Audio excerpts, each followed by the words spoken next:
श्रीमते मधुसूदनाय इति नामे।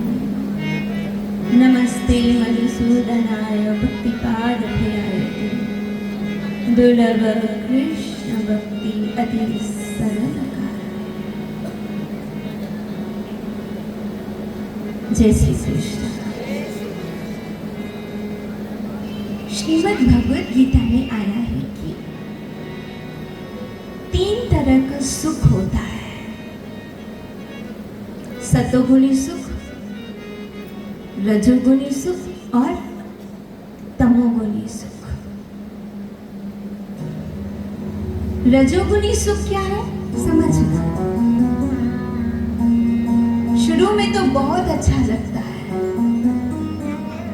जब वो सुख भोगते हैं तब तो अच्छा लगता है, लेकिन उसका परिणाम बहुत बुरा होता है।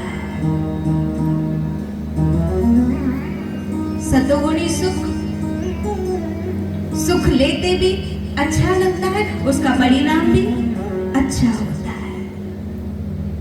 तमोगुणी सुख, दिखने में सुख लगता है, भोगने में भी अच्छा नहीं और उसका परिणाम भी अच्छा नहीं। अब मैं आपसे पूछती हूँ, इस वक्त जो यहाँ जगन्नाथ जी के समक्ष बैठे हैं, हरि कीर्तन, हरि कथा, ये कौन सा सुख है?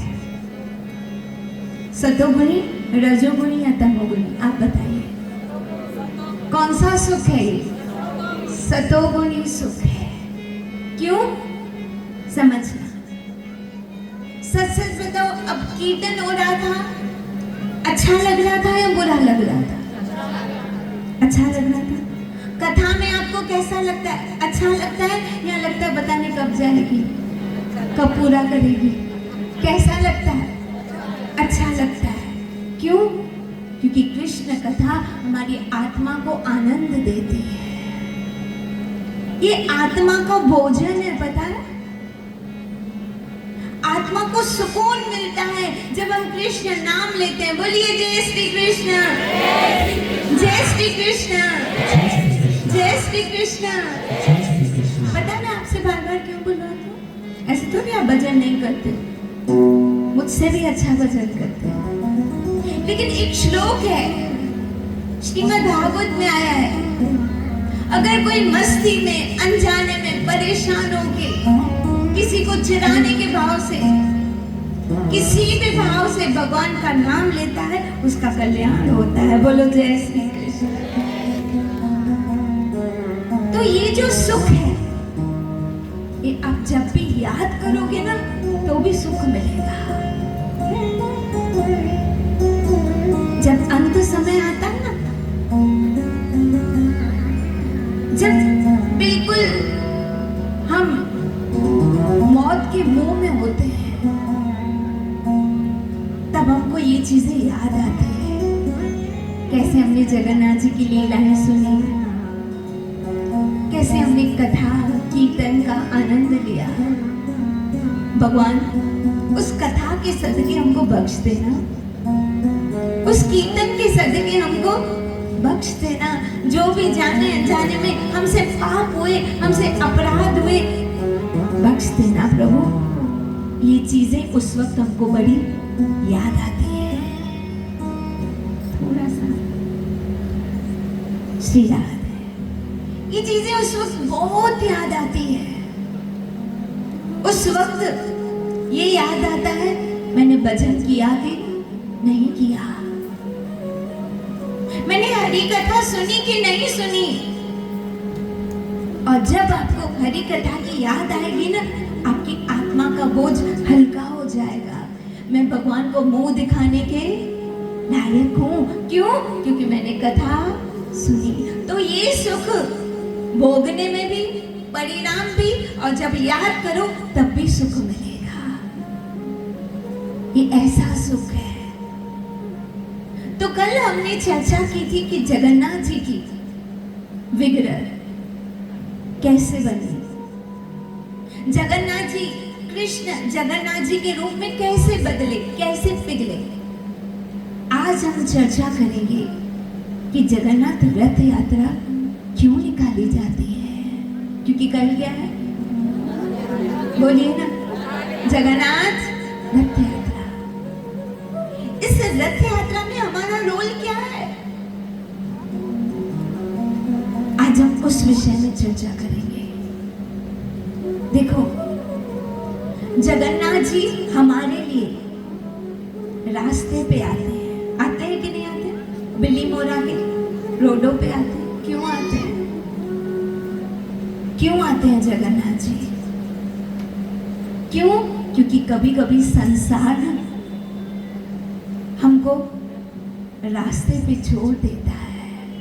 हम नहीं बोलते, घर वालों ने तो हमको रास्ते पे छोड़ दिया, संसार हमको रास्ते में छोड़ देता है, और जगन्नाथ जी हमको रास्ते से उठा के अपने धाम ले जाते हैं, इसलिए वो रास्ते पे आते हैं। और दूसरा, जब जगन्नाथ जी रास्ते पे आते हैं, सुनना ध्यान से, जब जगन्नाथ जी रास्ते पे आते हैं ना, रोडों पे आते हैं, तो हम जैसे लोग ठीक रास्ते पे चलने लगते हैं। जय जगन्नाथ। समझ में नहीं आई लगता मेरी बात? नहीं आई ना? आई? हाँ, जो समझदार है उनको समझ में आई। मैं फिर से कहती हूँ, जब जगन्नाथ जी रास्ते पे आते हैं ना, तो हम जैसे लोग भी सही रास्ते पे आ जाते हैं। अब समझे? कौन से रास्ते पे? सत्य के मार्ग पे, धर्म के मार्ग पे, भक्ति के मार्ग पे, आध्यात्मिक मार्ग पे आ जाते हैं जब हम जगन्नाथ जी के दर्शन करते हैं। बोलो जय जगन्नाथ। वो जग का नाथ है, और आज तो जगन्नाथ जी ने विशेष कृपा की, बोला कल तक मुझे इंतजार नहीं हो रहा, मैं आज ही आऊंगा, क्योंकि जगन्नाथ बहुत इंप्रेशन है, पता है? उन्होंने कहा कल नहीं, मैं तो आज ही आऊंगा। देखो आज ही हमारे बीच आ गए। जय जगन्नाथ।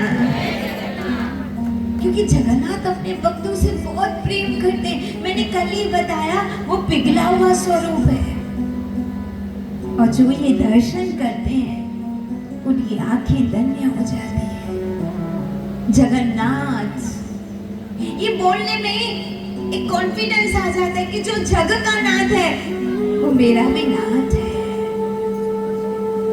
वो मेरा नाथ है। और जब इन तीनों के दर्शन हो जाते हैं, जगन्नाथ, अच्छे से इनके दर्शन कीजिए। जगन्नाथ, फिर सुभद्रा मैया, योग माया, और तीसरा सेवक रूप में बलराम जी। जब तीनों आते हैं ना, पूरा पैकेज हो जाता है, पूरा पैकेज। जगन्नाथ जी अपने नैनों से कृपा करते हैं, इसे हम कहते हैं जगन्नाथ स्वामी नयन पथगामी। आप भी बोलिए जगन्नाथ स्वामी, बोलिए नयन पथगामी। जगन्नाथ स्वामी नयन पथगामी, नयन पथगामी भवतु में। इसका अर्थ, हे जगन्नाथ, आप जगन्नाथ जी को बोलिए, हे जगन्नाथ, इन बड़े बड़े नेत्रों से हम पर कृपा करें, हम पर कृपा करें। जगन्नाथ जी के नेत्र कैसे? बड़े बड़े। किसी ने पूछा कि पलकें क्यों नहीं है? आंखें हैं लेकिन पलकें क्यों नहीं है? तो सुनो, आज आपको जगन्नाथ जी पे और प्यार आएगा, और प्यार आएगा, और कल आज जितना प्यार आएगा, कल उतना आप नाचोगे, उतना नृत्य करोगे, उतना आनंद आपको आएगा। तो पलकें क्यों नहीं है जगन्नाथ जी की? तो सुनो, जगन्नाथ जी ने कहा, मैं अपने भक्तों से इतना प्रेम करता हूँ, इतना प्रेम करता हूँ कि मैं पलक झपकना भी नहीं चाहता हूँ, मैं उनके दर्शन करना चाहता हूँ। जय जगन्नाथ, जय जगन्नाथ। और जगन्नाथ जी जब अपने मंदिर से बाहर रथ यात्रा में आते हैं, तो सबसे पहले किस पर कृपा करते हैं? भक्तों पे तो कृपा सत्संग करते हैं, कीर्तन करते हैं, जैसे आप सब, जैसे ही आप सुनते हैं हरि कथाएं आप आ जाते हैं।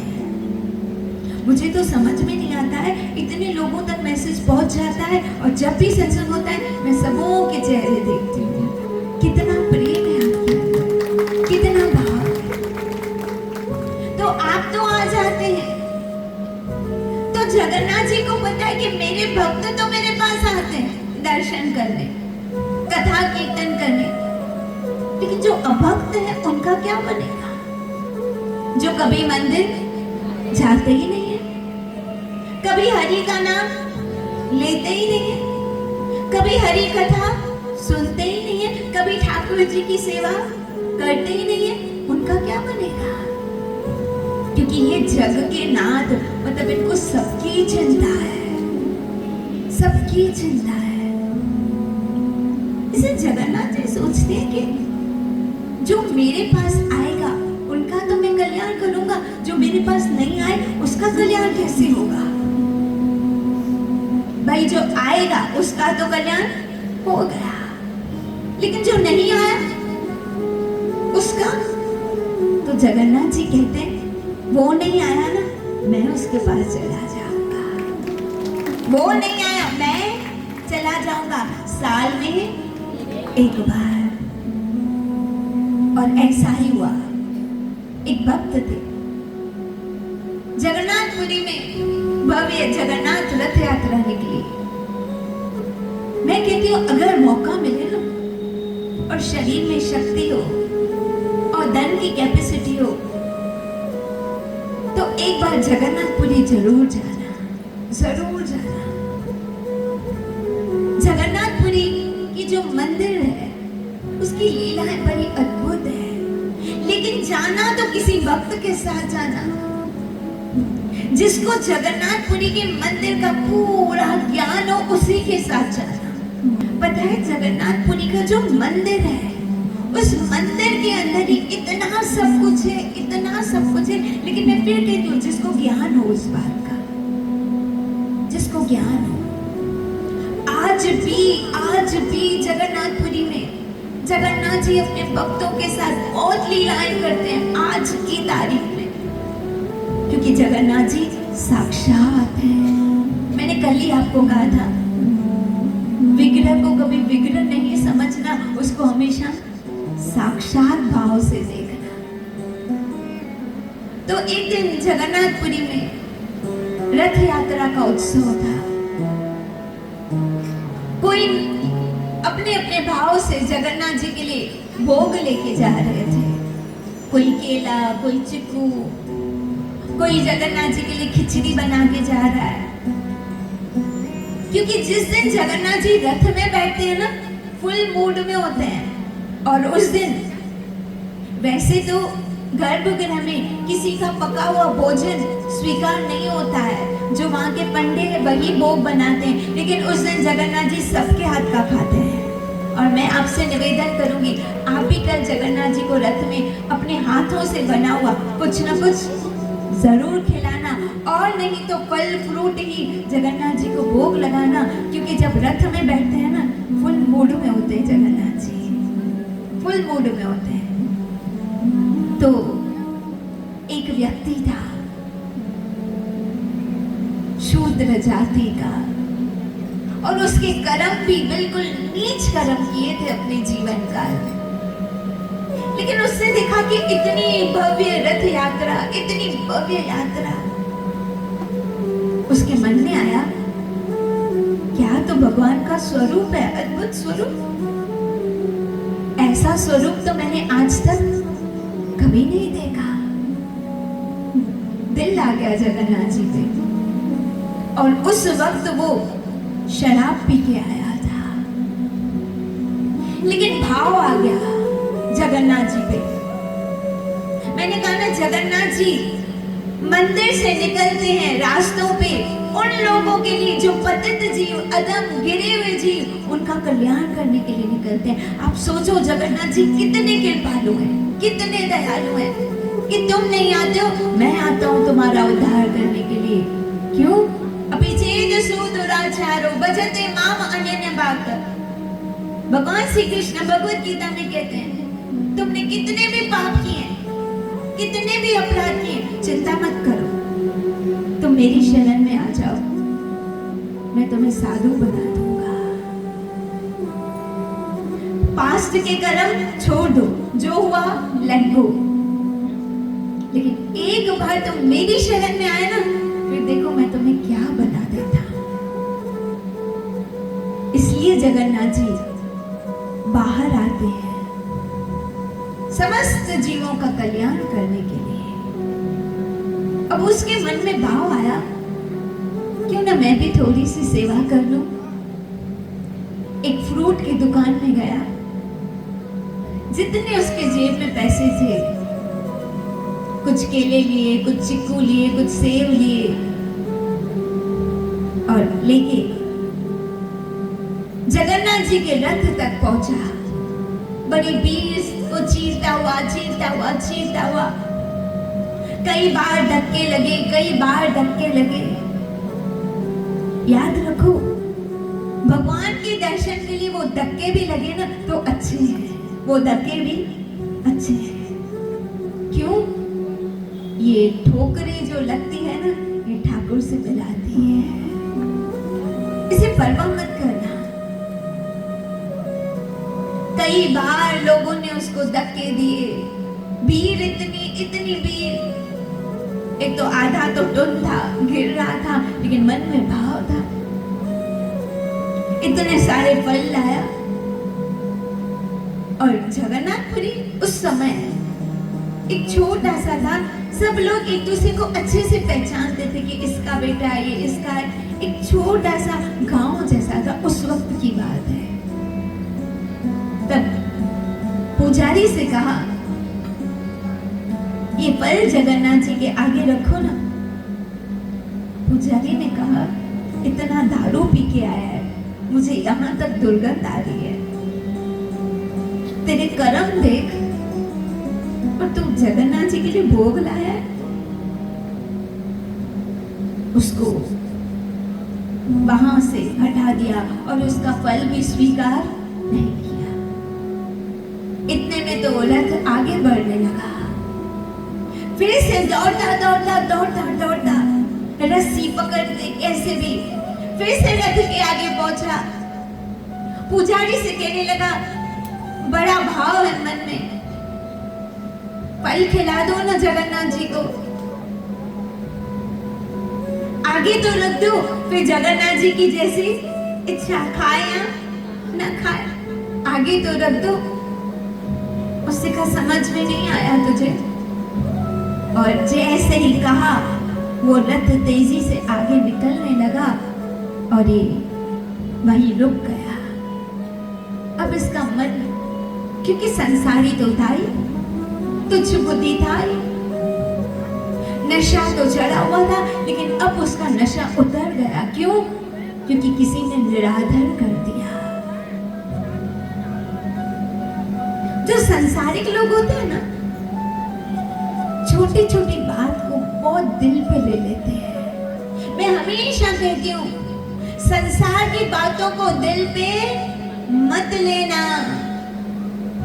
संसार की बातों को कभी भी दिल पे मत लेना, क्योंकि वो दिल को तोड़ते हैं।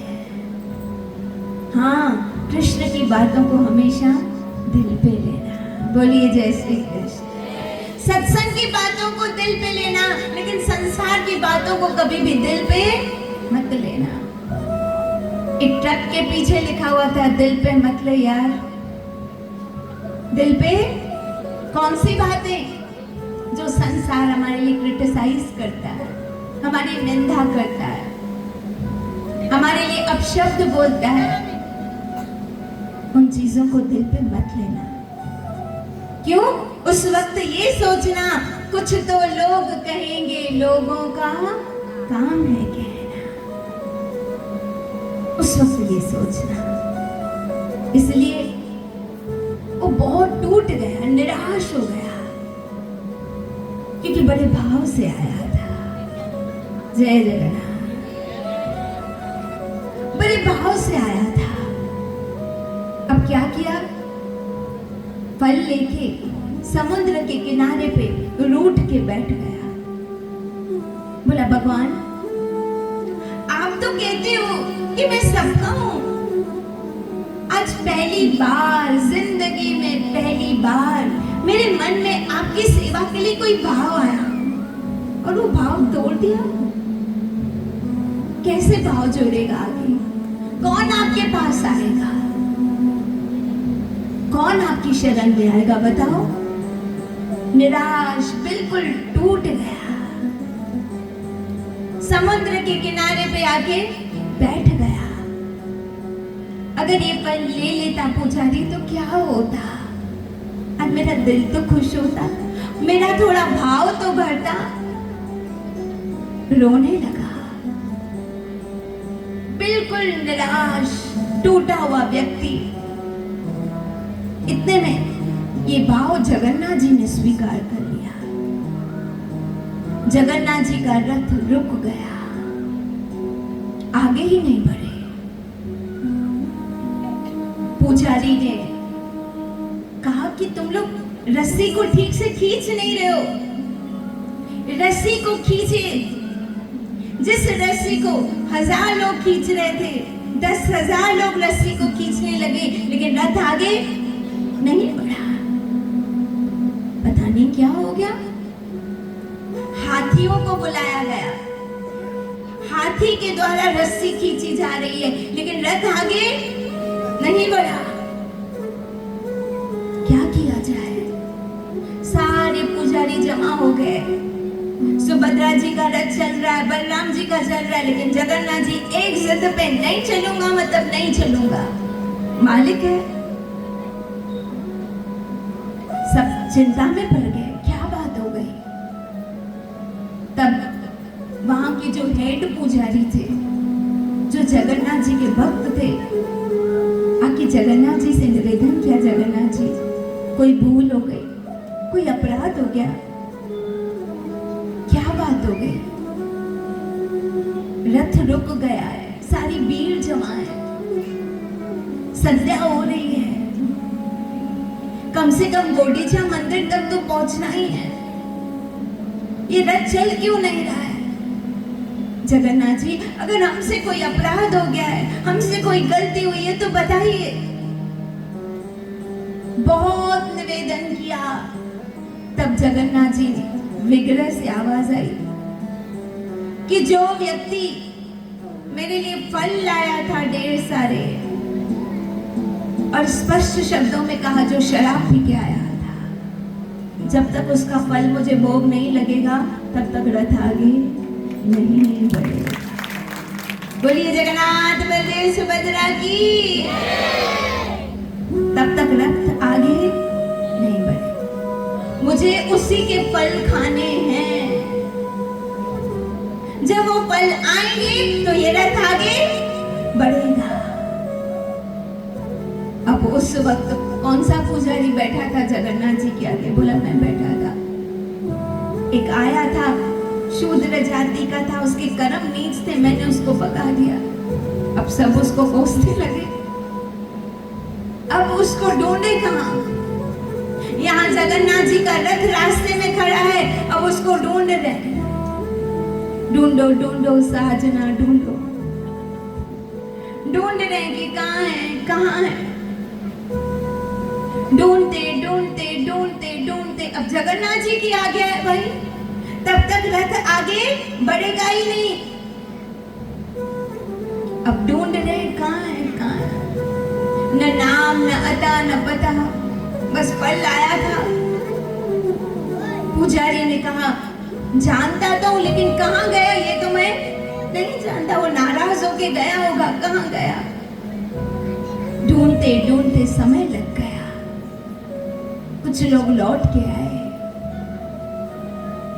जगन्नाथ जी के आगे निवेदन किया, जगन्नाथ जी अगली बार ऐसी गलती नहीं होगी, अब तो चलो। जगन्नाथ जी टस से मस नहीं हो रहे, मैं नहीं चलूंगा जब तक वो नहीं आया, जब तक उसका फल मेरे सामने नहीं आया, मैं चलना पसंद ही नहीं करूंगा, मैं नहीं चलूंगा। फिर से सब भागे। और वहां वो व्यक्ति रो रहा है। वहां वो रो रहा है, यहाँ जगन्नाथ जी का रथ रुका हुआ है। वो रो रहा है कि मेरा फल क्यों स्वीकार नहीं किया जगन्नाथ। मैं पापी हूँ, अधम हूँ, नीच हूँ, गिरा हुआ हूँ, मैं सब मानता हूँ, लेकिन मैं बड़े प्रेम से लाया था, बड़े भाव से लाया था। अगर आप भी प्रेम की कदर नहीं करोगे तो कौन करेगा?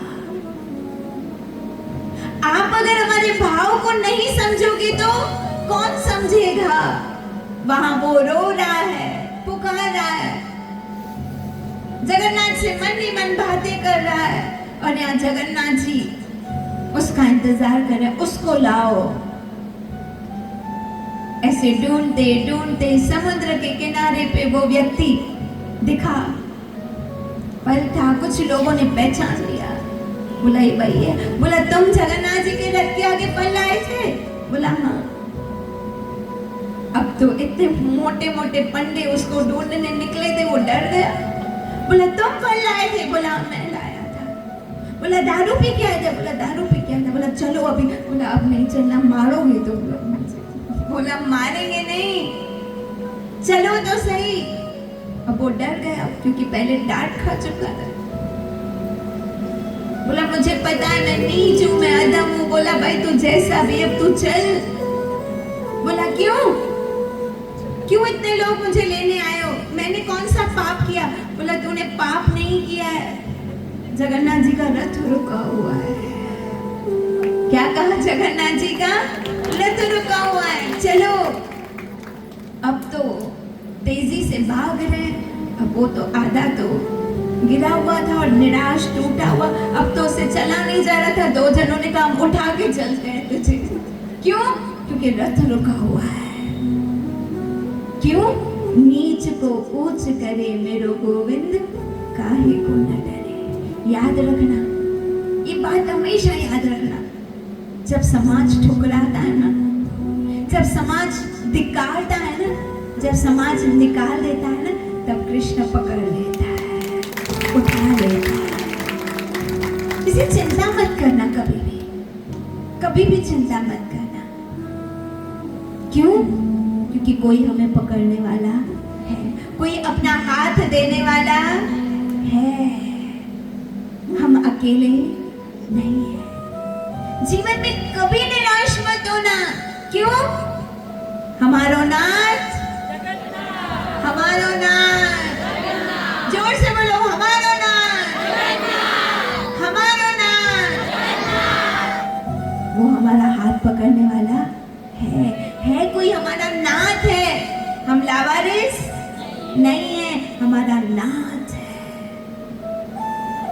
जगन्नाथ, जिसको सबकी चिंता है। आप सोचो, इतनी भीड़, इतनी लोगों की भीड़ में जगन्नाथ जी को उस व्यक्ति के फल के लिए बैठे हैं कि वो फल आए, वो व्यक्ति आए। कितना प्यार करते, सिर्फ थोड़ा सा भाव रखा कि मैं फल भोग लगाऊं, बस, कुछ भी नहीं। न उसके जीवन में कोई भजन, न साधना, न तपस्या, न नियम, न धर्म, कुछ भी नहीं। सिर्फ थोड़ा सा भाव कि मैं जगन्नाथ जी को फल खिलाऊं, बस। उससे वो रिझ गए। जगन्नाथ जी छोटी छोटी बातों से प्रसन्न हो जाते हैं। वाह, मेरे लिए इतना पैदल चल रहा है, मेरे लिए नृत्य कर रहा है, मेरे लिए यात्रा में आया है। जगन्नाथ जी खुश हो जाते हैं और अपने बड़े बड़े नेत्रों से कृपा कर देते हैं। जगन्नाथ कृपा कर देते हैं। अब उसको दो जने उठा के लाए, जल्दी भागो। क्यों? रथ रुका हुआ है। अरे कोई उसका फल उठा रहा है, ले तेरे फल हम उठाते, तू चल, खाली चल। इसको समझ में नहीं आ रहा है हो क्या रहा है, भगा क्यों रहे मुझे इतना। वो सोच भी नहीं सकता कि जगन्नाथ जी मेरे लिए रथ रोक के खड़े होंगे। वो तो कल्पना भी नहीं कर सकता है। वो बार बार पूछ रहा है, भाई बात क्या है, तुम भाग क्यों रहे हो, और मुझे इतना सम्मान, इतनी इज्जत क्यों दे रहे हो, क्या है? उसको तो कुछ समझ में नहीं आ रहा है। बोला अभी तो चल, बाद में देखेंगे। जैसे ही जगन्नाथ जी के समक्ष आया, जगन्नाथ जी को प्रणाम किया, फल आगे रखे। विश्वास करो, ये जगन्नाथपुरी का इतिहास कहता है जगन्नाथ जी के चेहरे पे स्माइल आ गए, खुश हो गए जगन्नाथ। क्यों? क्योंकि वो किसी की अवहेलना उनसे अच्छी देखी नहीं जाती, उनको अच्छा नहीं लगता है कि कोई प्रेम से भाव से मेरे पास आया, उसका निरादर मत करो।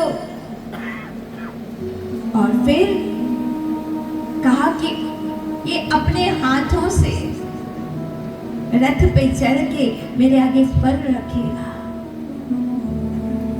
अब उसके हाथ में फल दिए गए, जाओ जगन्नाथ जी को भोग लगाओ। बोला मैं रथ पे चलूं? जगन्नाथ जी की आज्ञा है। उसको रथ पे चढ़ाया गया, उसके हाथ में जो फल लाया था वही फल दिए, जगन्नाथ जी के आगे पकड़ के खड़ा हो गया। जगन्नाथ, दुनिया ने नहीं समझा लेकिन आपने समझे मेरे भाव को, आपने समझ लिया मेरे भाव को। जगन्नाथ जी के आगे फल लेके खड़ा हो गया। जगन्नाथ जी ने सारे फल स्वीकार कर लिए। जैसे ही फल खाए तुरंत रथ चलने लगा। बोलो जय जगन्नाथ, जय जगन्नाथ। उस दिन के बाद वो व्यक्ति सोचो, भगवान इतने दयालु हैं, इतने कृपालु हैं, मैंने तो सोचा ही नहीं था मेरे लिए रथ रुकेगा। मेरे एक व्यक्ति के लिए जिसने नीच कर्म किए, पाप किए और दारू के नशे में था, लेकिन एक छोटा सा भाव स्वीकार करने के लिए लाखों लोगों की भीड़ रुक गई सिर्फ मेरी वजह से।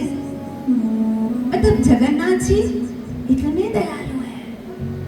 उस दिन के बाद वो उच्च कोटि का भक्त बन गया, भजन करने लगा, हरे कृष्णा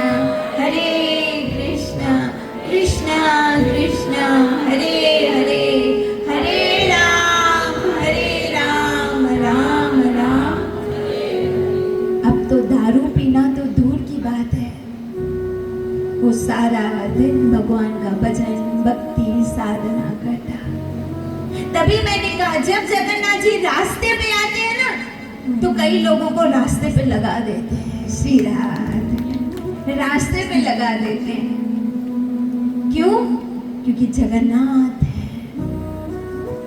इसलिए ये रथ यात्रा का उत्सव होता है, क्योंकि कोई भी ठाकुर मंदिर से बाहर, आपको पता है जब प्राण प्रतिष्ठा होती है फिर ठाकुर मंदिर से बाहर नहीं निकलते हैं। कोई भी ठाकुर अपने मंदिर से बाहर, लेकिन एक जगन्नाथ जी है जो साल में एक बार अपने भक्तों को दर्शन देने के लिए रथ यात्रा में बैठते हैं और रथ यात्रा में आते हैं, ताकि जो जीव मेरे पास नहीं आते हैं मैं उनका कल्याण करूं। क्यों? क्योंकि याद रखो हमारा कल्याण कथा से है। बिना कथा के, बिना हरि नाम के, बिना हरि कथा के हमारा कल्याण होने वाला नहीं है। जब हम माँ के गर्भ से आते हैं ना,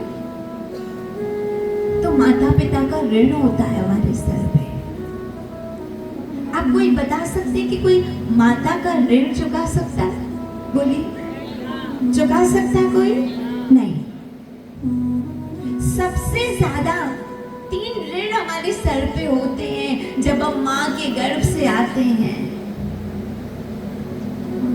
सबसे पहला माता का ऋण। देखो सुनो, जब हम कहीं बाहर जाते हैं घूमने, अचानक तेज बारिश हो गई, तूफान हुआ, कुछ हुआ, तो हम वापस नहीं आ सकते हैं। तो कोई सज्जन व्यक्ति हमें कहता है चिंता मत करो, आज की रात यहीं रुक जाओ, जब बारिश थम जाएगी, सुबह थोड़ा प्रकाश हो जाएगा, तब तुम निकल जाना। अगर कोई व्यक्ति एक रात हमको अपने घर में रुकाता है, एक रात, ध्यान से सुनना, हम उसका एहसान बोलते हैं? बोलिए, बोलते हैं? हमको हमेशा याद रहता है, हम जब घूमने गए थे ना, उस व्यक्ति ने एक रात हमको रुकाया, एक रात हमको रुकाया। कोई एक रात रुकाता है, हम उसका एहसान नहीं बोलते। माँ तो बच्चे को 9 महीने गर्भ में रखती है, उसका एहसान कैसे भूल सकते हैं? भूल सकते हैं? नहीं। और उसका ऋण भी हम कभी चुका नहीं सकते। दूसरा ऋण, ध्यान से सुनिएगा, जब हमारे जीवन में सामर्थ्य सतगुरु आते हैं, और सतगुरु क्या करते हैं? सुनना, संसार से जब हम मिलते हैं तो अपना नाम देते हैं, लेकिन जब सतगुरु से मिलते हैं तो वो क्या करते हैं? सुनो, जब हम माता के गर्भ से आए, जब हम थोड़े बड़े हुए, तो स्कूल में हमारा नाम लिखा, हमारे नाम के साथ किसका नाम था? भाई स्कूल पढ़े हैं ना, किसका नाम था? पिता का नाम। मतलब जब हम आए तो हमारे नाम के साथ पिता ने अपना नाम जोड़ दिया। किसका नाम जोड़ा? अपना नाम। सुनिएगा, फिर शादी हुई, शादी के बाद नाम बदला, अब पिता की जगह किसका नाम जुड़ा? बोलिए ना, पति का नाम। अर्थात अब पति ने अपना नाम दिया। जैसे ही हम पति से जुड़े, पति ने क्या किया? अपना नाम दिया। लेकिन गुरु ने क्या किया पता है? जब हम गुरु से जुड़े ना, तो उन्होंने भगवान का नाम दिया। कौन सा नाम दिया? भगवान का नाम दिया। बोलो जय श्री कृष्ण, जय श्री कृष्ण। संसार जब अपनाता है तो अपना नाम देता है, लेकिन जब गुरु अपनाते हैं तो कृष्ण का नाम दे देते हैं। और उन्होंने हमको किससे जोड़ा? भगवान नाम से जोड़ा। क्यों? क्यों नाम से जोड़ा? क्योंकि उनको पता है अंत समय इनके साथ कोई भी नाम साथ। आज तक किसी ने बोला है तेरा पति तेरे संग? बोला है? पति बोलेगा मैं क्यों मरूं भाई, मैं क्यों मरूं? किसी ने बोला? नहीं। किसी ने बोला तेरा पिता तेरे संग? नहीं। जे मात पिता सूत मीत न बाई, मन नाम वहां तेरे संग साई। तो गुरु को पता है कि जब ये जीव जाएगा ना, तो इसके साथ कोई भी नहीं जाएगा, इसके साथ हरि का नाम जाएगा। तभी तो कहते हैं राम नाम संग है, राम नाम। तो उनको पता है जो नाम इनके संग जाएगा, क्यों ना वो नाम दिया जाए। तो गुरु जब अपनाते हैं तो क्या करते हैं? भगवान का नाम देते हैं। और तभी हम कहते हैं, अभी गुरु पूर्णिमा आने वाली है ना, हम कहते हैं गुरु से नाम धाम लेके आए, है ना? क्या लेके आते हैं? वो किसका नाम देते हैं? अपना नाम नहीं देते हैं। किसका नाम देते हैं? भगवान का नाम देते हैं। तो दूसरा ऋण किसका हुआ? गुरु का। आप बताओ, गुरु का ऋण उतार सकते हैं? जिसने हमें भगवान का नाम दिया, जिस नाम के सदके हम भवसागर से पार हो जाते हैं, जिस नाम के सदके हम यम की मार से बच जाते हैं। चलो, जब हम छोटे थे ना, हम स्कूल जाते थे और किसी दिन होमवर्क नहीं किया होता था, और टीचर बोलती थी कॉपी निकालो, मैं आज सबका होमवर्क चेक करूंगी। यहाँ को टीचरें भी बैठी हुई है।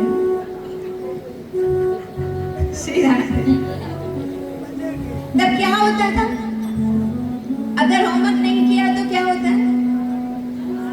अरे बाप रे, अब तो मार पड़ेगी, अब तो बरोबर। लेकिन टीचर का मूड बदल जाए और उस दिन बोले चलो ठीक है, आज नहीं किया कल करके आना, क्या होता है? खुशी होती है, आज मार से बच गए, आज हम मार से बच गए। क्यों? क्योंकि आज जो शायद पति ने थोड़ा गिफ्ट विफ्ट दिया होगा तो अच्छे सतोगुण में आई है, इसलिए आज कहा ठीक है आज मैं होमवर्क चेक नहीं करती हूँ कल। तो जब हम मार से बचते हैं तो खुशी होती है कि नहीं, बोलो? होती है। ऐसे याद रखो, जब सतगुरु का दिया हुआ नाम लेते हैं तो हम यम की मार खाने से बच जाते हैं। सोचो कितनी तसल्ली होगी। अरे अगर मैंने भजन न किया होता तो यम की मार खाती, लेकिन सतगुरु ने ऐसा भगवान का नाम दे दिया, अब तो यम की मार खानी। अरे टीचर की थप्पड़ से बच जाते थे तो खुश होते थे, यम की मार से बचने खुशी नहीं हो रही? खुशी नहीं होगी कि अब हम यम की मार से बच जाएंगे। क्यों? क्योंकि हमने हरि कथा सुनी है, हरि का नाम। इसे एक भजन हम गाते हैं, उस भजन की 2 लाइन्स क्या है सुनिएगा। सतगुरु पाया तो मिल गया ठिकाना, सतगुरु पाया तो मिल गया ठिकाना, यम से भी छूटने का मिल गया बहाना। अब हम यम की मार से एटलीस्ट सुनो, यहाँ जितने भी लोग बैठे हैं, जो भी कथा सुन रहे हैं, जो लाइव सुन रहे हैं, जो यहाँ बैठ के सुन रहे हैं, इतना विश्वास के साथ कहती हूँ कि यहाँ जो भी बैठा है जगन्नाथ जी के दर्शन कर रहा है, गुरु महाराज के दर्शन कर रहा है, कथा सुन रहा है, आप में से किसी को भी यम की मार खानी नहीं। खुश हो, हम यम की मार से बच गए। तो गुरु महाराज का इतना बड़ा रोल होता है हमारे जीवन में कि हम यम की मार खाने से बच जाते हैं, 84 लाख जूनियों के चक्कर से छूट जाते हैं और हमें एक ऐसे घर में भेजा जाता है जहां से हमको वापस इस संसार में आना नहीं पड़ता। न तदबासी सूर्यो न शशांको न पावक यद् गत्वा न निर्वर्तन्ते ततधाम परमम मम। वो मेरा परम धाम है। एक बार जीव आया फिर उसको वापस इस मृत्युमय संसार में आना नहीं पड़ेगा। किसकी कृपा से? बोलिए, किसकी कृपा से? सतगुरु की कृपा से, उस गुरु महाराज की कृपा से हमको ऐसे घर भेज दिया जाता है जहां से वापस आने का कोई ऑप्शन ही नहीं बचता है। तीसरा ऋण भगवान का, जिसने हमको मनुष्य तन दिया। मैंने कल ही आपको बताया, आंखें किसी ने हमको गिफ्ट, किसी ने चश्मा गिफ्ट दिया होगा लेकिन आंखें नहीं, किसी ने इयररिंग्स गिफ्ट दिए लेकिन कान नहीं, किसी ने लिपस्टिक गिफ्ट दी लेकिन होठ नहीं। किसने दिए? बड़े जोर से बोलो ना। भगवान ने दिए, उसका एहसान चुका सकते हैं जिसने हमको मनुष्य तन दिया। अब एक सवाल आप मुझसे पूछ सकते हो, माता पिता, गुरु और भगवान, इनका ऋण नहीं चुका सकते हैं तो इनके लिए कुछ तो हमें करना चाहिए कि नहीं? बोलिए, करना चाहिए। मैंने कहा ना, कोई थोड़ा भी हमारे लिए करता है हम उसका एहसान याद रखते हैं, लेकिन इन्होंने तो बहुत कुछ किया। तो सुनो, हम उनका ऋण उतार, मैं 10 बार कहती हूँ, हम उसका ऋण उतार, लेकिन हम धन्यवाद तो कर सकते हैं ना। तो कैसे? सबसे पहले आइए माता पिता का धन्यवाद कैसे करें? ऋण नहीं उतार सकेंगे लेकिन धन्यवाद कैसे करें? तो उनके लिए अगर धन्यवाद करना है ना तो उनको समय दिया करो। क्या दिया करो? जो वृद्धावस्था के लोग हैं ना, बेचारे अकेले हो जाते हैं। बुढ़ापे में उनके साथ कोई बैठने वाला, कोई बातें करने वाला नहीं होता है। मैंने तो कभी कभी देखा है वृद्धावस्था के लोग बेचारे अकेले अपने आप से ही बातें करते हैं, क्योंकि उनको पता है कोई है ही नहीं जो हमसे हमारे दिल की बात पूछे। उनके साथ थोड़ा टाइम स्पेंड किया करो। क्यों? क्योंकि उन्होंने पूरा टाइम हमको दिया, आज उनको टाइम की जरूरत है। उन्होंने कौन सा टाइम हमको दिया बताए? अपनी जवानी हमको दी, अपनी नींदें हमको दी, अपनी रातें हमको दी। आज उनको समय की जरूरत है, उनको हमारे साथ समय बिताने की जरूरत है। और पता है, हम ऐसे मोड़ पे उनको छोड़ देते हैं। जब वृद्ध अवस्था आता है, जब एकदम बीमार होते हैं, ऐसे मोड़ पे हम छोड़ देते हैं। ये बहुत बड़ा अपराध है, ये एहसान फरामोशी है। अपने वृद्ध अवस्था के, आपके घर में जो वृद्ध अवस्था के लोग हैं, उनके साथ बैठो, उनके दिल की बात पूछो उनसे। और बेचारे क्या मांगते हैं बताओ, क्या मांगते हैं? थोड़ा सा समय दे दो उनको। कैसे हो? दवाई ली? खाना खाया? कुछ चाहिए? खुश हो जाएंगे। माता पिता को समय दो। हम पता है क्या देते हैं? डांट देते हैं उनको। क्या? जब देखो kit kit kit kit kit kit करती रहती है, जब देखो किट किट करती रहती है, हम उनको डांटते रहते हैं। एक बात वो 2-3 बार रिपीट करते हैं, क्योंकि बुढ़ापा है, भूल जाते हैं। 1 बार 2 बार 3 बार रिपीट करते हैं। हम बोलते अभी अभी तो ये बात कही। क्या हम छोटे थे, हम बार बार वही बात नहीं करते थे? तब हमारी माँ नहीं सुनती थी हमारी बात। इसलिए उनको समय दो, थोड़ा सा समय दो उनको। आपने उनको समय दिया, मतलब समझो आपने उनको धन्यवाद किया, आपको उनका एहसान याद है। भूलना मत। जब वृद्धावस्था के होते हैं ना, उनको बच्चों की जरूरत होती है, उनको हील करने की जरूरत होती है कि कोई उनसे पूछे, कोई इतना पूछे, माँ दवाई खाई? डॉक्टर के पास चलना? हो सकता है वो बेचारी ना भी बोल दे, क्योंकि मेरा बेटा बहुत बिजी है।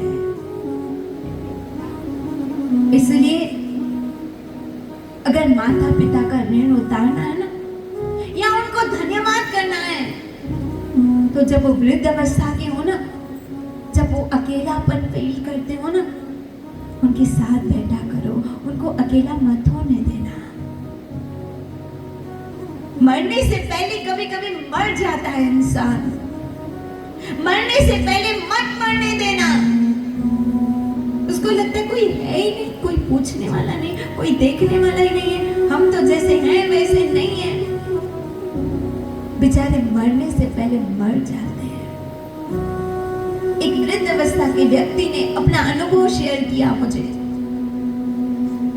उन्होंने कहा कि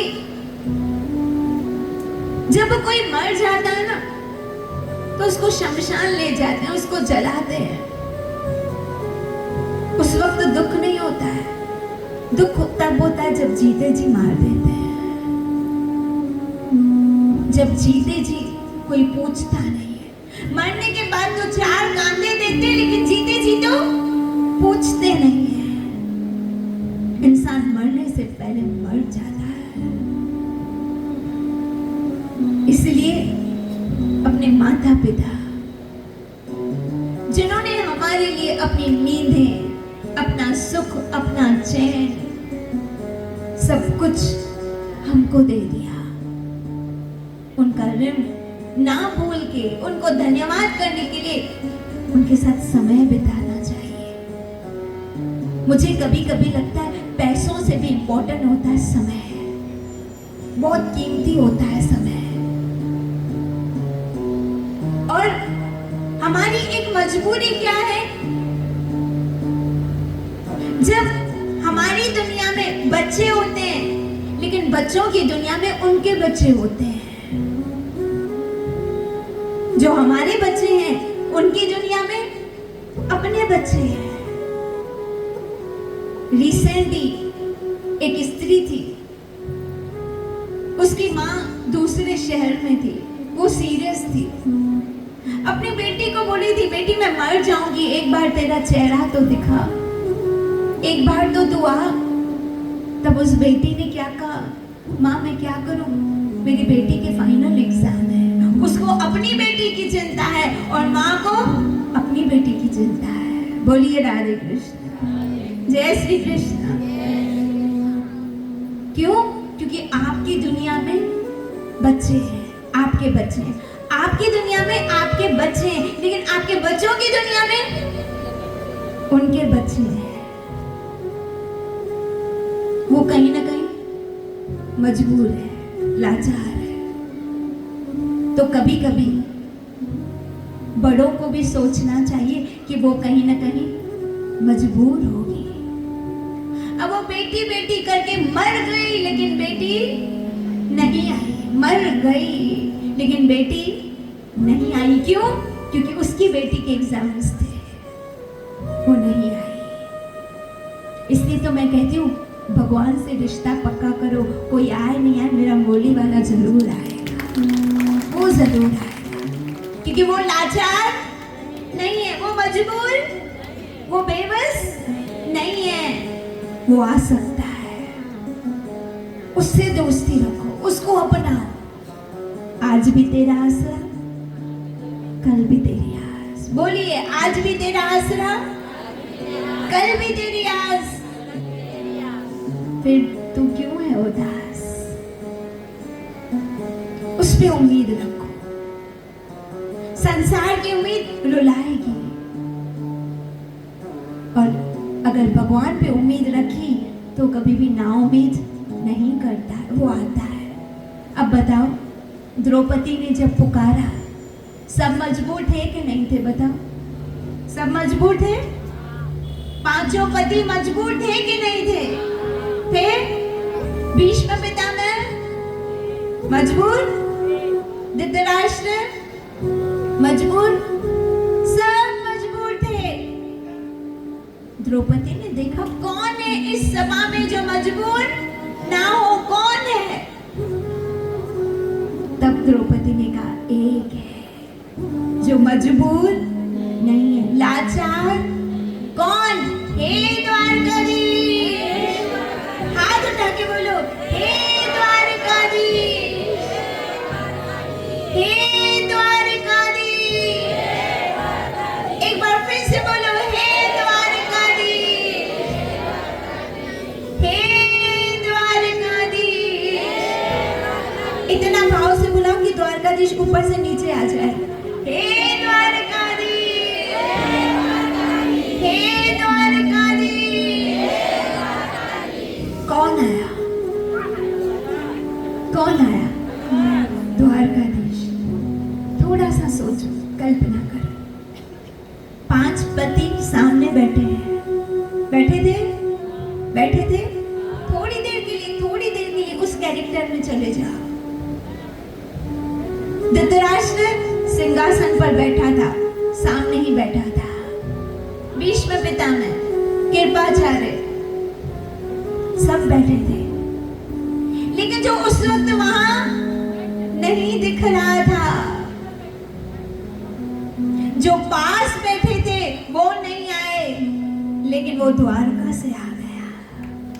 कहां से आया? वो एक ही जगह बैठे थे, बैठे थे, लेकिन कोई खड़ा नहीं हुआ, एक जना भी खड़ा नहीं हुआ। अरे युधिष्ठिर, धर्मराज युधिष्ठिर, अधर्म हो रहा था उसके सामने, खड़ा हुआ नहीं, बैठ गया। जब बुरा समय आएगा, याद रखना, जब बुरा समय आएगा, भगवान न करे आए, लेकिन जब कभी बुरा समय आएगा, संसार बैठा रहेगा और कृष्ण द्वारका से भी आ जाएगा। बोलो द्वारकाधीश की। द्रौपदी ने देखा अपना पति होके मेरी लाज नहीं रखी, लेकिन मेरे द्वारकाधीश ने मेरी लाज रखी। मेरी लाज रखो गिरधारी गिरधारी श्याम बनवारी। अब भी नहीं समझेंगे तो कब समझेंगे हम कि हमारी रक्षा करने वाला, हमारी सहायता करने वाला, हमारी इज्जत रखने वाला कौन है। अभी नहीं समझेंगे तो कब समझेंगे। कब तक ये संसार के रोने रोएंगे, मेरा बेटा नहीं पूछता है, मेरी बहू नहीं पूछती है, इसने ये किया, इसने वो किया। जब भी मन में आए सोचो एक तो है ना, वो कौन है? द्वारकाधीश, जिसने द्रौपदी की लाज रखी, जिसने द्रौपदी की लाज रखी। सब देखते ही रह गए, सबको लगा बस अब द्रौपदी की इज्जत गई, अब द्रौपदी की इज्जत गई। लेकिन याद रखना, जो भगवान की शरण में आ गया उसकी इज्जत जाती नहीं है, उसकी इज्जत भगवान खुद आके रखते हैं। बोलो द्वारकाधीश की। बस एक काम करो, बस उसकी शरण में जाओ, उसकी शरण में जाओ। हे प्रभु, मैं आपकी शरण में हूं, मैं जैसी भी हूं मैं आपकी हूं, मैं जैसा भी हूं मैं आपका हूं, मैं आपका हूं। बस इतना बोल देने से हमारी सारी जिम्मेदारी भगवान उठा लेते हैं। एक विश्वास के साथ, भरोसे के साथ, जैसे द्रौपदी की लाज रखी, प्रभु मेरी लाज रखना। जैसे द्रौपदी को संभाला ऐसे मुझे संभालना प्रभु। प्रभु से प्रार्थना करो, उसे अपनेपन का रिश्ता जोड़ो। तो माता पिता का ऋण चुकाना है तो क्या करो बोलो? उनके साथ थोड़ा सा समय बिताओ। अब गुरु का ऋण, अगर गुरु का ऋण चुकाना है तो बताओ, आप करोगे? पक्का करोगे तो बताओ, बताओ, क्योंकि जरूरी है। आप सब वक्त है। अगर गुरु का ऋण चुकाना है ना तो अपने गुरु की सेवा करो। क्या करो? सेवा करो। ये आदेश कृष्ण ने भगवत गीता में अर्जुन को दिया है। क्या कहा? तत्विधि पर्ण पाते न प्रिय सेवया। तुम गुरु के पास जाओ, गुरु की शरण लो और उनकी जाके क्या करो? सेवा करो। ये कृष्ण की आज्ञा है। किसकी सेवा करो? गुरु की सेवा करो, गुरु की सेवा करो। और क्या सेवा करो? कोई बताएगा गुरु की सर्वश्रेष्ठ सेवा क्या है? कोई बताएगा आप में से? गुरु की सर्वश्रेष्ठ सेवा क्या है? कोई भी नहीं बताएगा? बोलिए बोलिए। क्या करना? शरण में आना है। और चरण पकड़ना।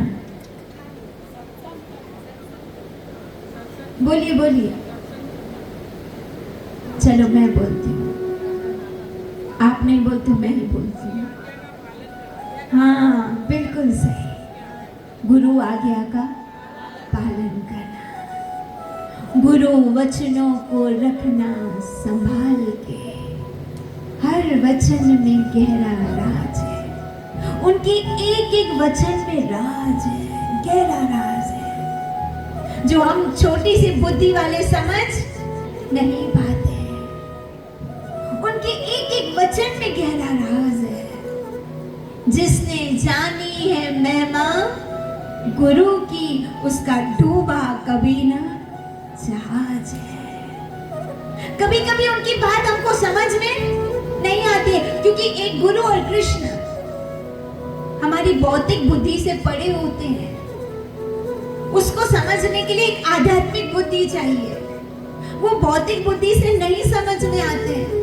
कभी कभी लगता है ये क्या बोल रहे हैं, ये क्या कर रहे हैं। लेकिन उनकी एक एक बात में गहरा राज है। जिसने जानी महिमा गुरु की, उसका डूबा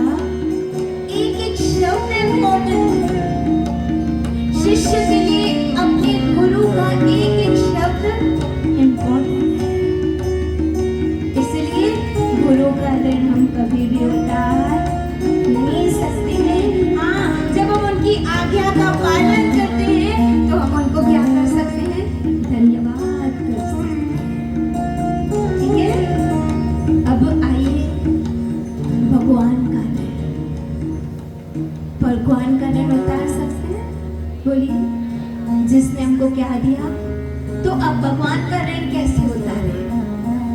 पता है कैसे उतारे? पता है? हाँ, अभी आप समझ गए। उनका भजन करके हरे कृष्णा कृष्णा कृष्णा हरे हरे, हरे राम राम राम हरे। जब हम सत्संग में आते हैं ना, मतलब हम भगवान को क्या करते हैं? धन्यवाद। जब हम उनका भजन करते हैं, जब हम माला उठाते हैं, कई लोग कहते हैं हमसे माला उठती नहीं है। क्यों नहीं उठती है? 20-20 किलो का वजन उठ जाता है, 10-10 किलो का वजन उठता है। ये 50 ग्राम की माला क्यों नहीं उठती है हमसे? क्यों नहीं उठती है? पूछो अपने आप से। कई लोग कहते हैं भाई हमसे माला नहीं होती है। अरे तुम भगवान का एहसान भूल गए? जिस दिन आप एहसान भगवान का भूल गए, आपसे भजन नहीं होगा। जिस दिन एहसान याद होगा ना, उस दिन आपसे आपकी माला उठ जाएगी, उठ जाएगी। हे प्रभु धन्यवाद, आपने मुझे आंखें दी। हे प्रभु धन्यवाद, आपने मुझे कान दिए। हे प्रभु धन्यवाद, आपने मुझे जबान दी। इसके लिए मैं जबान से आपका जप करता हूँ। हरे कृष्ण कृष्ण कृष्ण हरे हरे, हरे राम राम राम। इससे जिस दिन भजन से संबंध टूटा, समझना भगवान से संबंध टूटा। याद रखना, जिस दिन सत्संग से संबंध टूटा, समझना भगवान से संबंध टूट गया, गुरु से संबंध टूट गया। और बताओ, मछली का सहारा क्या है? पानी। मछली का सहारा क्या है? पानी। ऐसे आत्मा का सहारा परमात्मा है। जैसे बिना पानी के मछली तड़पती है, ऐसे बिना नाम के, बिना सत्संग के, बिना हरि कथा के आत्मा तड़पती है। कोई मुझे भजन सुनाओ, कोई मुझे हरि कथा सुनाओ, वो तड़पती है। पता है आपको? इसलिए कभी भी सत्संग से रिश्ता मत तोड़ना, हरि नाम से रिश्ता मत तोड़ना, गुरु से रिश्ता कभी मत तोड़ना, कभी मत तोड़ना। क्योंकि गुरु से रिश्ता टूटा, सत्संग से टूटेगा, नाम से टूटेगा, भगवान से टूटेगा, फिर इंसान कहीं का नहीं रहेगा। एक कहावत है, धोबी का कुत्ता न घर का न घाट का, वो हमारी स्थिति हो जाएगी। से जीवन में ये 3 ऋण हैं जो सबसे बड़े हैं। माता का ऋण, फिर गुरु का ऋण। माता पिता क्या करते हैं? हमको गर्भ के द्वारा संसार में लाते हैं। गुरु क्या करते हैं? संसार से भगवान धाम ले जाते हैं, और भगवान क्या करते हैं? अपने धाम में बुला लेते हैं। जीव का कल्याण हो जाता है। इसलिए ये जो सत्संग में आप आ रहे हैं ना, ये समझो आप भगवान को धन्यवाद कर रहे हो।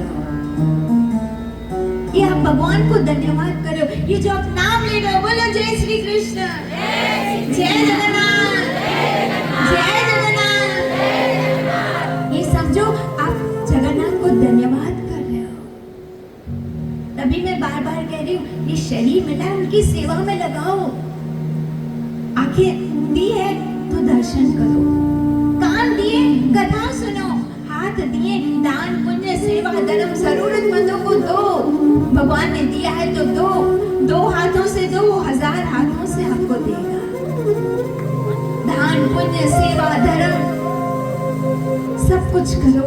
क्यों? ये मनुष्य तन मिला है, ये फिर मिलने वाला नहीं है। ये मौका बार बार, अच्छे मौके बार बार नहीं मिलते हैं। ये मनुष्य जन्म का अच्छा मौका है, ये फिर मिलने वाला नहीं है। आज हमारे कान धन्य हो रहे हैं। हम जगन्नाथ जी की महिमा सुन रहे हैं, हम कृष्ण की महिमा सुन रहे हैं। तो आइए फिर से एक बार जगन्नाथपुरी चलते हैं, जगन्नाथ जी की लीलाओं का आनंद लेते हैं। क्योंकि कान मिले इसके लिए हैं, जिसके लिए कान मिले हैं उसी की कथा सुने। और मैं फिर कहती हूँ, जगन्नाथ बड़े दयालु हैं। अधम उदाहरण, पतित पावन, जय जगन्नाथ, जय जगन्नाथ। एक दिन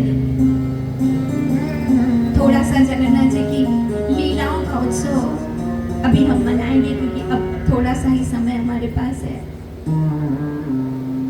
वैसे भी हमारे पास समय कम है, अब ज्यादा समय है। बताइए, डरा नहीं रही हूँ आप लोग, आइए डरा रही, कम समय है मतलब मरने वाले हैं, तो एक न एक दिन तो जाने वाले हैं। समय हमारे पास वैसे भी बहुत कम है। और अभी रिसेंटली हमने कितना बड़ा चमत्कार देखा, वो जो अहमदाबाद से जो फ्लाइट गई, सुना आपने? कितने लोग मारे गए? 275 लोग। लेकिन आपने सुना भगवत गीता को? आज भी नहीं आई। आज कलयुग में भी भगवान है। जहां लोहा पिघल गया, लोहा पिघल गया, आप समझते हो कितनी बड़ी बात है। और अपने गुजरात की बात है, लोहा पिघल गया।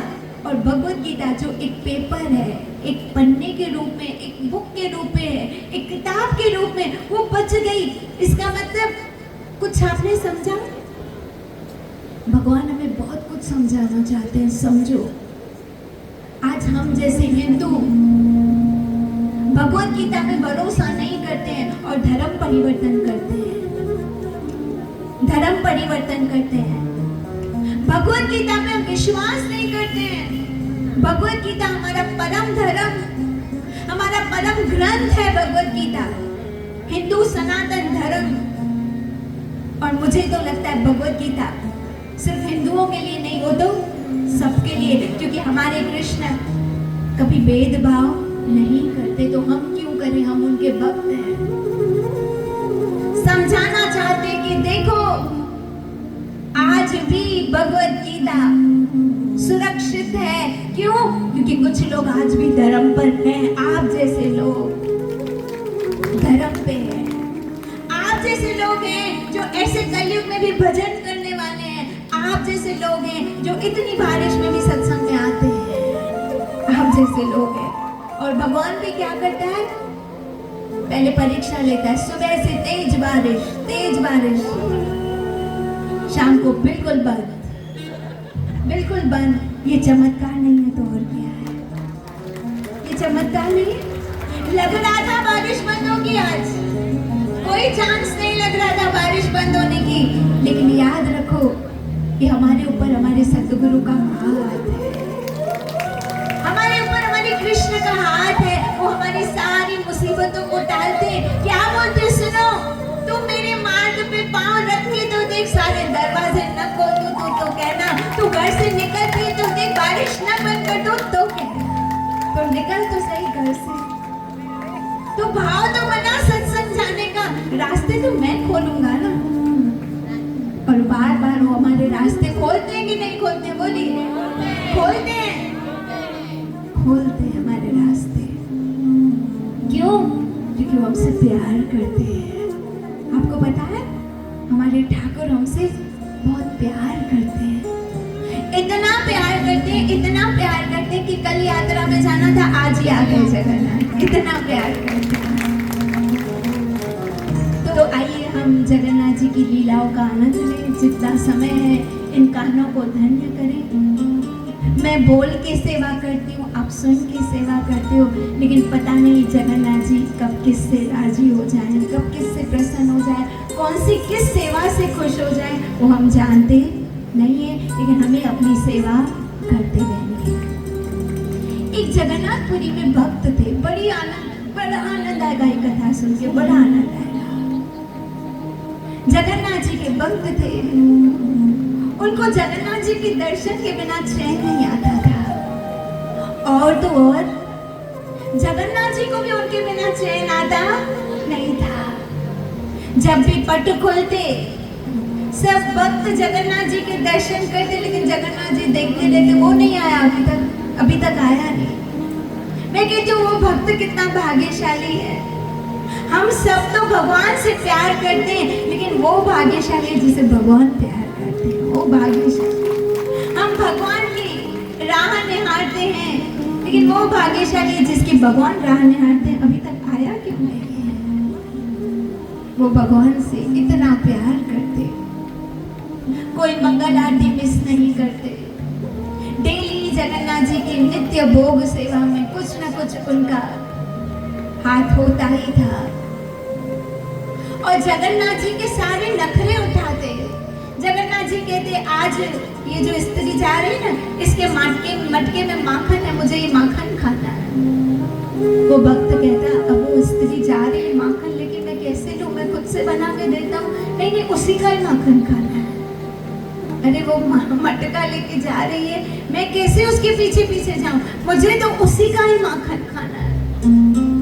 फिर वो बेचारे भक्त वृद्ध अवस्था के उस स्त्री के पीछे पीछे जाते और कहते माखन दोगी क्या, मुझे जगन्नाथ को भोग लगाना है। कभी कभी स्त्री कहती खाना होता है, नाम भगवान का लेते हो।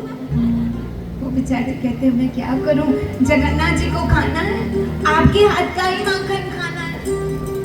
तो वो स्त्री कभी कभी खुशी से मटका दे देती। तो ऐसे सारे लाड सारे नखरे जगन्नाथ जी की वो भक्त उठाते थे।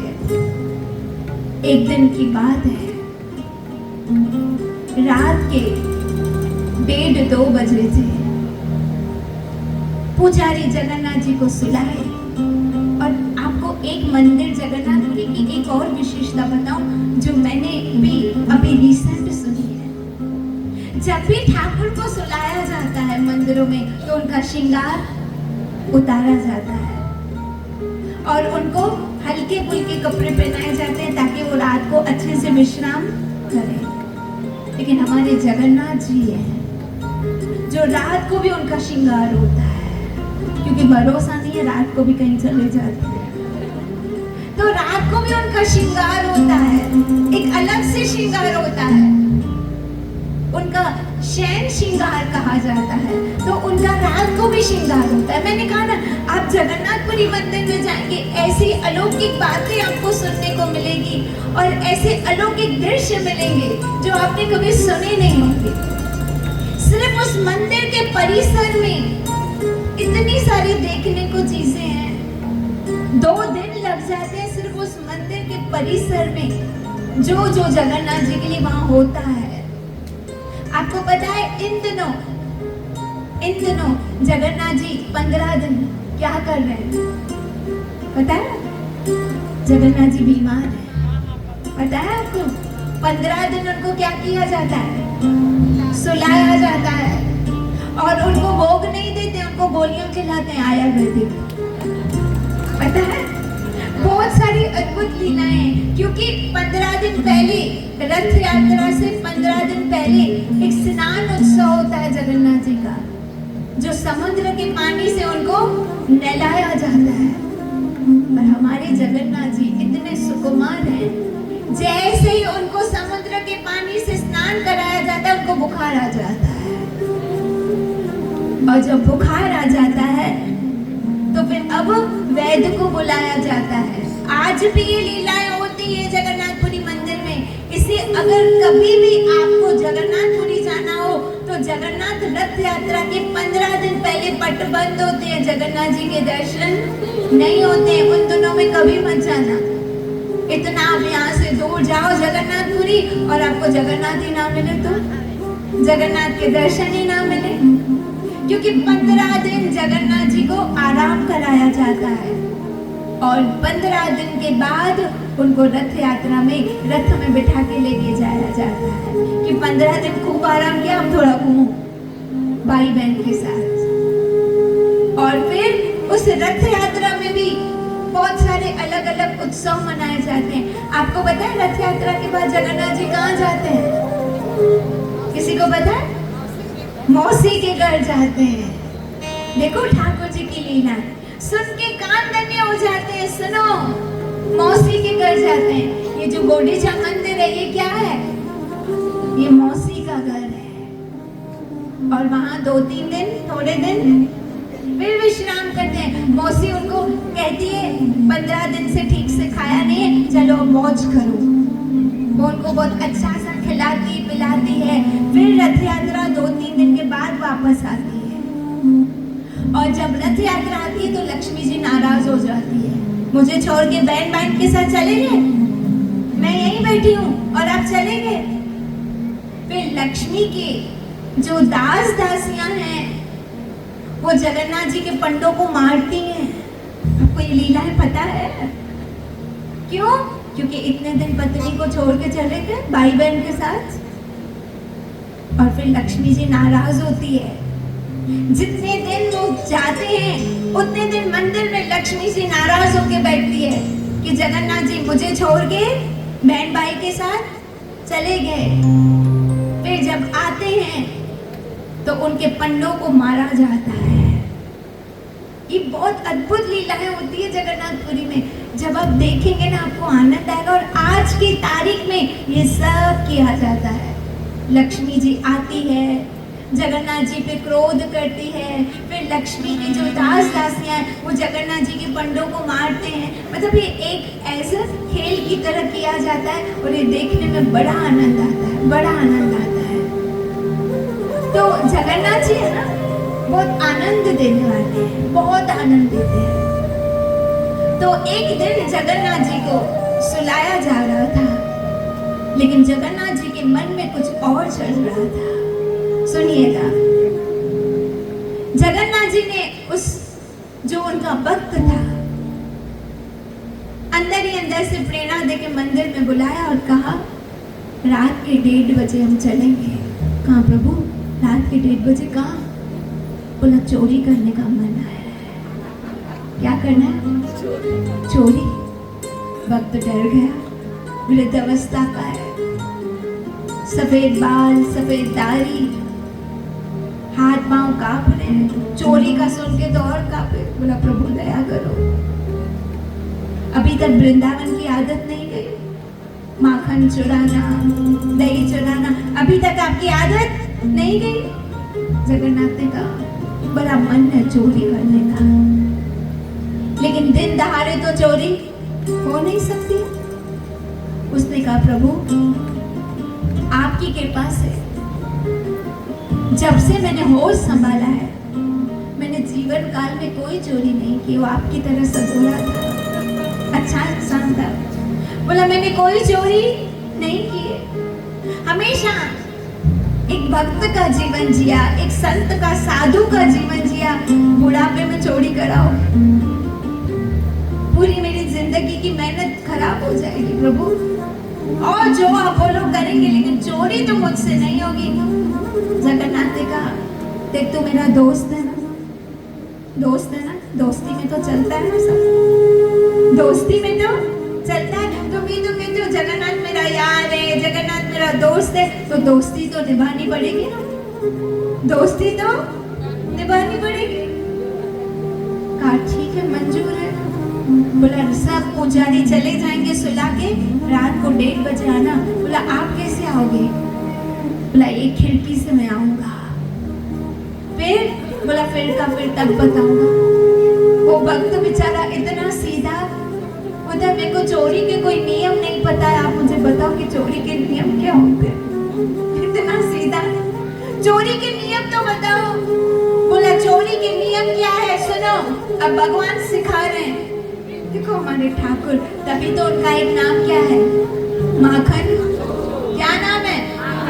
माखन चोर। लेकिन आज माखन चोर सुनो क्या चुराने जा रहे हैं, क्योंकि वृंदावन तो है नहीं कि माखन चुराएंगे, अब जगन्नाथपुरी है।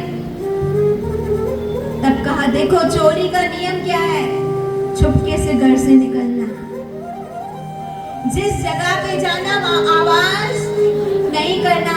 इतना समझ लो, आगे नियम कल बताऊं, रात को बताऊंगा जब तुम आओगे।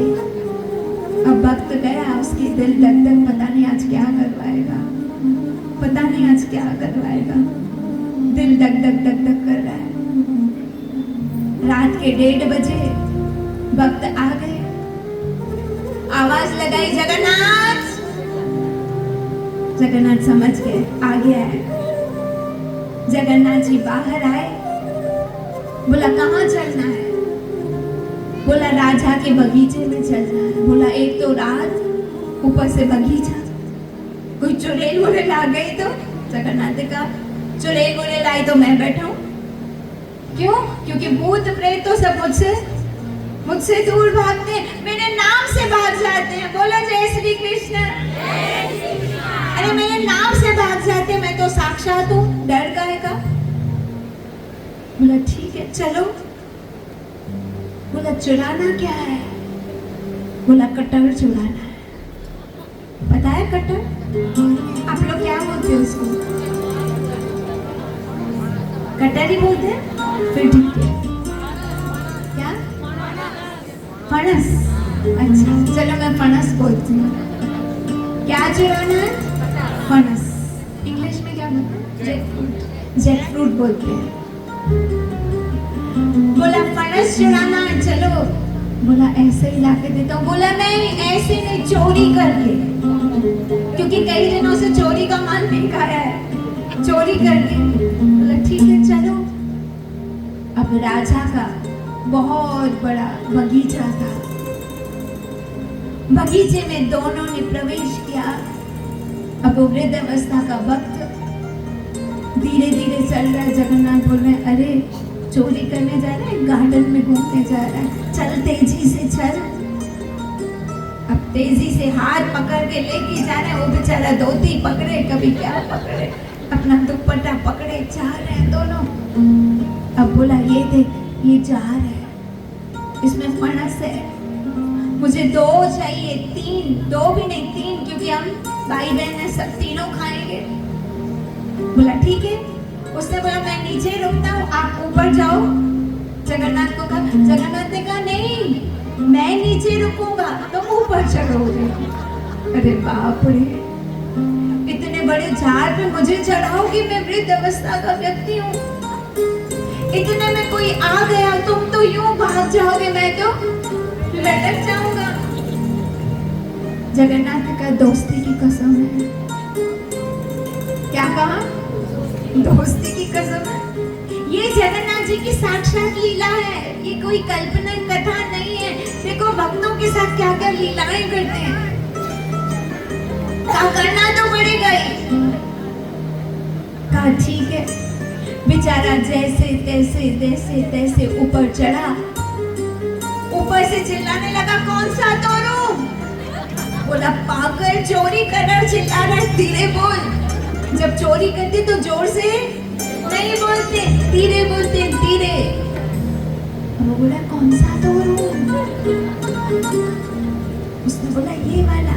तो उसको समझ नहीं आ रहा था, फिर चिल्ला के बोला ये वाला। बोला अरे तुम तो समझ ही नहीं रहे हो, चोरी करते तो धीरे बोलते, जोर से नहीं बोलते। अब उसने कहा ठीक है ये वाला। अब वो बार बार पूछ रहा है दूसरा कौन सा तोरू? फिर जगन्नाथ जी का ध्यान यहाँ था कि कोई आ नहीं जाए, कोई आ नहीं जाए, तो नहीं सुना। फिर जोर से बोला कौन सा वाला तोरू?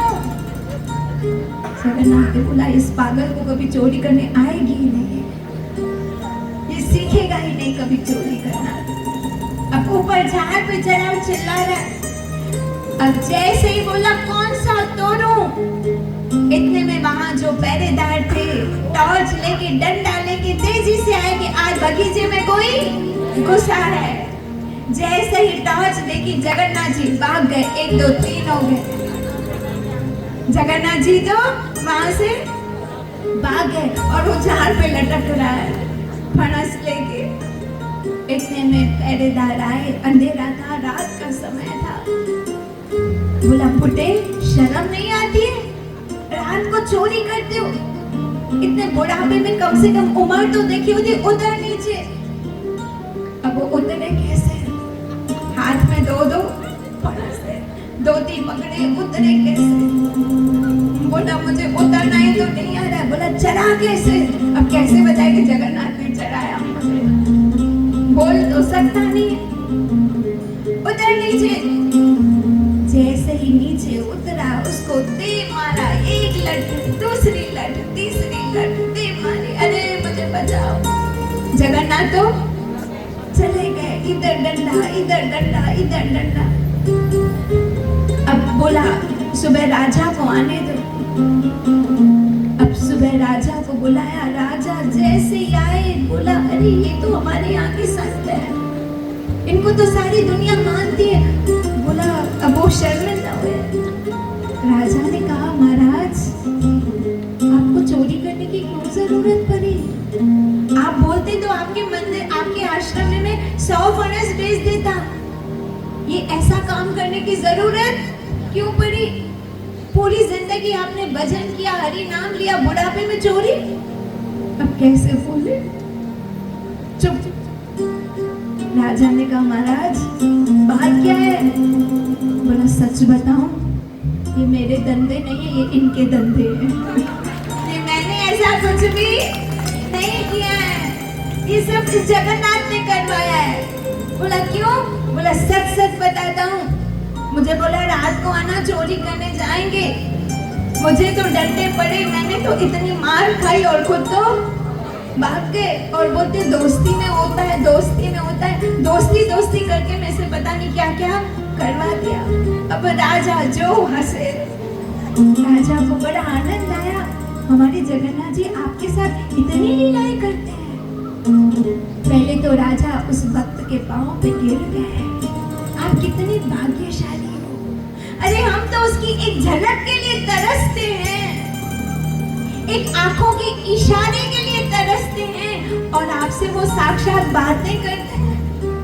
बोला बातें तो करते, मरवाते भी हैं। देख कितने डंडे पड़े हैं मुझे। बातें तो करते लेकिन मरवाते भी हैं। अब दोनों बैठ के जगन्नाथ जी की खूब महिमा कर रहे हैं। तब जगन्नाथ जी के मंदिर में राजा गए और कहा, जगन्नाथ सुनो, आपको चोरी करने की जरूरत नहीं है। आज के बाद ये पूरा बगीचा मैंने आपके नाम कर दिया। बोलो जय जगन्नाथ। ये पूरा बगीचा मैंने आपके नाम कर दिया। क्यों? क्योंकि सब कुछ आपका दिया हुआ है प्रभु। तेरा तुझको अर्पण क्या लागे मेरा। तो जगन्नाथ जी आपको चोरी करने की जरूरत नहीं है। उस दिन से आज तक वो बगीचा, आज भी, आज की तारीख में वो बगीचा जगन्नाथ जी के नाम पे है। और वहाँ जो भी जगन्नाथ जी के लिए पकता है उसी बगीचे से आता है। आज भी जगन्नाथ जी को जो भोग लगता है, तभी मैंने कहा ये काल्पनिक कथा नहीं है। राजा जगन्नाथ जी के भक्त थे। इसे जगन्नाथ जी से कहा कि आज के बाद इस बगीचे में वही उगेगा जो आप खाओगे, वही पकेगा जो आप खाते हो। और आज भी अगर आप कभी जगन्नाथपुरी गए तो किसी से पूछना, वहाँ एक बगीचा है जिसका नाम है जगन्नाथ जी का बगीचा, जिसमें जगन्नाथ जी खुद चोरी करने गए थे।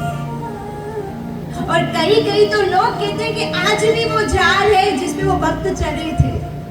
हालांकि ये लीलाएं कई 100 साल पहले की है, लेकिन वो चिन्ह आज भी है, वो आज भी चिन्ह है। इसलिए मैं फिर कहती हूँ, जगन्नाथ जी बड़े भक्त वत्सल हैं, खूब अपने भक्तों पे करुणा करते हैं, खूब कृपा करते हैं। इसलिए जिसने एक बार भी जगन्नाथ जी का दर्शन कर लिया, जिसने एक बार भी जगन्नाथ जी का नाम लिया, बोलो जय जगन्नाथ, जय जगन्नाथ, जय जगन्नाथ। जिसने नाम लिया, जगन्नाथ जी उसका बेड़ा पार कर देते, उसका कल्याण करते, क्योंकि कलयुग के अवतार हैं और हम जीव भी कलयुग के जीव हैं। ये जो जगन्नाथपुरी धाम है ना, ये कलयुग के जीवों का ही धाम है। ये विशेष कृपा करते हैं अपने भक्तों पे, करुणा अवतार माने जाते हैं, कृपा अवतार माने जाते हैं जगन्नाथ जी। और जो इनकी रथ यात्रा में जाता है, जगन्नाथ जी उन पे विशेष कृपा करते हैं। इसलिए जगन्नाथ जी कहते हैं, तू मेरी यात्रा में आके तो देख, तेरी अंतिम यात्रा में मैं ना हूं तो कहना। तू मेरी यात्रा में आके तो देख, मेरे बिहार पे आप लोग जाना, ताकि कि मेरी अंतिम यात्रा में जगन्नाथ जी आ रहे हैं। तू मेरे लिए फूल बिछा के तो देख, तू मेरे मार्ग में फूल बिछा के तो देख, तेरे रास्ते के कांटे न हटाऊं तो कहना। तेरे रास्ते में जितने भी दुख के कांटे, तकलीफ के कांटे मैं हटाऊंगा। तू मेरे लिए फूल बिछा के देख, तेरे रास्ते के कांटे न हटाऊं तो कहना। तू मेरा बन के तो देख, तू मेरा बन के तो देख, सारी दुनिया को तेरा ना बनाऊं तो कहना। तू मेरे मार्ग पे पांव रख के तो देख, सारे दरवाजे ना खोल दूं तो कहना। और अंत में जगन्नाथ जी कहते हैं, तू मेरे लिए 2 कदम चल के तो देख, तू मेरे लिए 2 कदम चल के तो देख, 100 कदम चल के मैं ना आऊं तो कहना। तू मेरे लिए चल के तो देख, 2 कदम तू चल, बाकी काम मेरा है, मैं तुम्हारे पास आऊंगा। बताओ इतने दयालु ठाकुर कौन हो सकते हैं? इतनी कृपा कौन कर सकता है? इसके लिए अब उस वक्त से भगवान ने क्या करवाई? बोलो ना, चोरी करवाई। आप चिंता मत करो, आपसे चोरी नहीं करवाई। आपसे बताऊं क्या करवाएंगे? क्या करवाएंगे आपसे? बोलो। उससे तो क्या करवाई? चोरी करवाई। लेकिन हमसे क्या करवाएंगे? जो भगवान ने भगवत गीता में भी कहा है, चलो मैं आपको हिंट भी दे देती हूँ। हमसे क्या करवाना चाहते हैं जगन्नाथ? बोलो बोलो। सत्संग और हाँ बोलिए। भक्ति और सब बोलिए ना, अच्छा लगेगा। नाम जाप, हाँ, भजन। देखो छोटे बच्चे ने भी जवाब दिया। बोलो बोलो, हमसे जगन्नाथ क्या करवाना चाहते हैं? तो सुनो, भगवान श्री कृष्ण भगवत गीता के 18वें अध्याय के 55वें श्लोक में कहते हैं, मन मना भव मद भक्तो मध्याजी माम नमस्करो माम एव एष्यसि सत्यम ते प्रति जाने प्रियोसी में। अर्थात अब सुनो भगवान क्या चाहते हैं? मेरा मनन करो। मनन करो मतलब मेरा चिंतन करो, मेरी बात मानो। मन मना मेरा भजन करो, मेरे आगे नमस्कार करो। करो जगन्नाथ जी के आगे नमस्कार करो, मेरे आगे नमस्कार करो, अपने शीश को झुकाओ, मेरी पूजा करो और मेरा भजन करो। हरे कृष्णा कृष्णा कृष्णा हरे हरे, हरे राम राम राम हरे। कितना आसान है, कुछ बड़ी बात कही हमसे। क्या करवाना चाहते हैं? मेरा भजन करो, मेरी पूजा करो, मेरे आगे अपने शीश को झुकाओ और मेरी मानो। ये जगन्नाथ जी की आज्ञा है। क्या करो? मेरी। क्यों? क्योंकि भगवत गीता के 18वें अध्याय के 58 श्लोक में भगवान कहते हैं, सुनो, भगवान श्री कृष्ण कहते हैं, अथ चेत् त्वम् अहंकारात्, अथ चेत् त्वम् अहंकारात्, अगर तुम अहंकारवश मेरी नहीं सुनोगे तो तुम्हारा विनाश होगा, और अगर तुम मेरी मानोगे, अगर मेरी मानोगे तो तुम्हारा कल्याण होगा।